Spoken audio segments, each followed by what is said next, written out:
ఓం శ్రీ మాత్రే నమః. అందరికీ నమస్కారం అండి. 2026 సంవత్సరం జూన్ నెలలో అధిక మాసంలో వస్తున్న సోమావతి అమావాస్య ఏ డేట్లో వస్తుంది? అధిక మాసం అమావాస్య యొక్క విశిష్టత ఏంటి?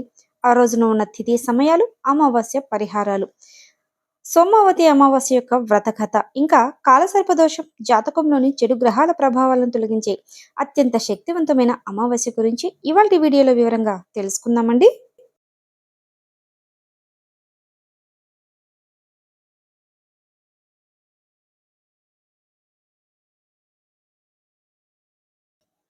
ఈ సోమావతి అమావాస్యను విశేషమైన ప్రాముఖ్యత కలిగినదిగా భావిస్తాము.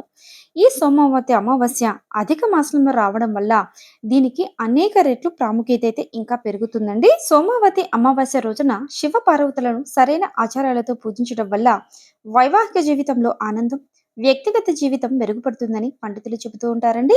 అదేవిధంగా పూర్వీకులను స్మరించుకుంటూ శ్రాద్ధ కర్మలు, తర్పణాలు కూడా నిర్వహిస్తారు.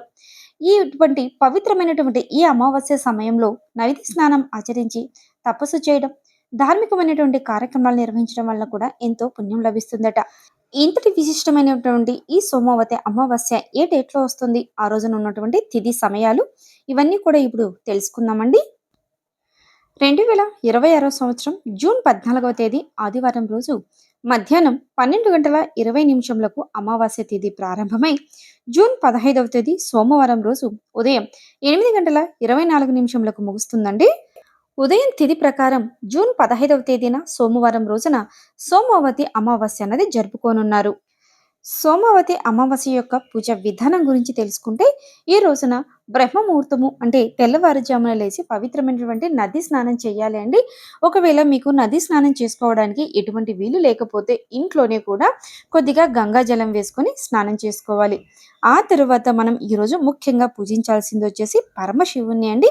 మీరు నిత్యంగా సోమవారం రోజు ఏ విధంగా అయితే ఇంట్లో మహాశివుడికి పూజలు చేసుకుంటారో ఈ రోజు కూడా అంతే మీ శక్తి కొద్దీ స్వామికి పూజ చేసుకోవచ్చండి.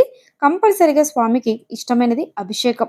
ఈరోజు మీ శక్తి కొద్దీ స్వామికి మంచి నీళ్లు లేదా పాలు, పెరుగుట పంచామృతమైన తీసుకొని అభిషేకం చేసుకుంటే చాలా మంచిదండి. ముఖ్యంగా ఈ సోమవతి అమావాస్య రోజున పెళ్ళైన స్త్రీలు తమ భర్తల సంతోషం, ఆరోగ్యం, దీర్ఘాయు కోసం ప్రార్థిస్తూ ఉపవాస దీక్షను చేస్తే చాలా మంచిదండి. జ్యోతిష్య శాస్త్ర ప్రకారం సోమావతి అమావాస్య రోజున పరమేశ్వరుడికి ప్రత్యేకమైనటువంటి పూజలు చేయడం వల్ల శుభ ఫలితాలు వస్తాయని తెలుసుకున్నాం కదండి. అదేవిధంగా ఈ అమావాస్య రోజు కొన్ని జాతకపరమైనటువంటి దోషాలు తొలగాలన్నా, కాలసర్పదోషం పోవాలి అంటే కూడా కొన్ని ప్రత్యేకమైనటువంటి పరిహారాలు అయితే పాటించుకోవాలండి. ఇప్పుడు ఆ పరిహారాలు ఏంటో చూద్దాం.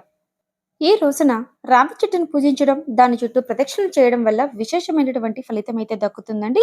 ఈ విధంగా చేయడం వల్ల దేవతలు, పూర్వీకుల అనుగ్రహం లభిస్తుంది. అంతేకాదండి, వైవాహిక జీవితం కూడా సంతోషకరంగా ఉంటుంది.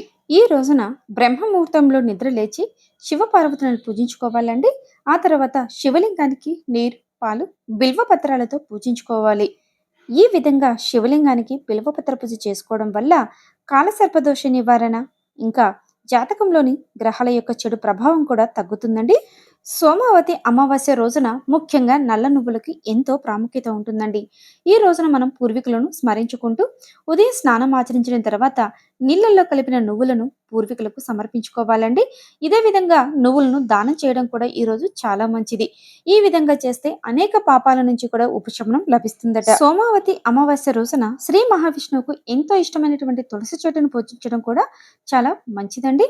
ఈ రోజున 108 సార్లు తులసి చెట్టు చుట్టూ ప్రదక్షిణలు చేస్తే మనకు ఉన్నటువంటి ప్రతికూలతలన్నీ కూడా తొలగిపోయి శుభ ఫలితాలు అయితే వస్తాయండి. అదేవిధంగా ఈరోజు తులసి చెట్టుకు తెల్లవారుజామునే నీరు పోసి మన నుదుటి మీద తులసి చెట్టు యొక్క మట్టితో తిలకం రాసుకోవాలి.